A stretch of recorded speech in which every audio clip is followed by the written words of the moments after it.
Saturday morning 6 o'clockலாம் ஏஞ்சிட்டு வெளியே வந்து பார்த்தாக்க வந்து கிருஷ்ண ஜெயந்தி அதுவும் வந்து எல்லோரும் வீட்டு வாசல்லையும் கலர்ஃபுல்லாக கோலம் போட்டிருந்தாங்க.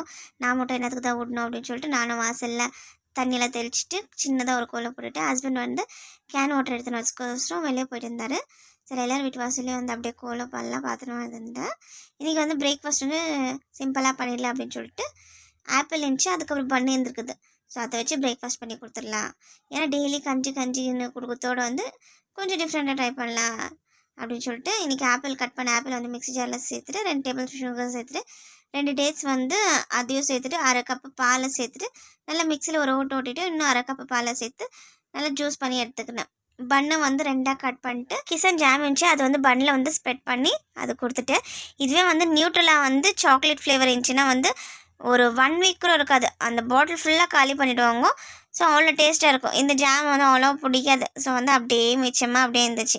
ஸோ அதை தான் வந்து 2 பேரை வந்து பிரேக்ஃபாஸ்ட்டுக்கு சாப்பிடலாம் அப்படின்னு சொல்லிட்டு எடுத்துன்னு போய் கொடுத்துட்டேன். அவர் சாப்பிட்டுட்டு வந்து வேலைக்கு கிளம்பி போயிட்டார்.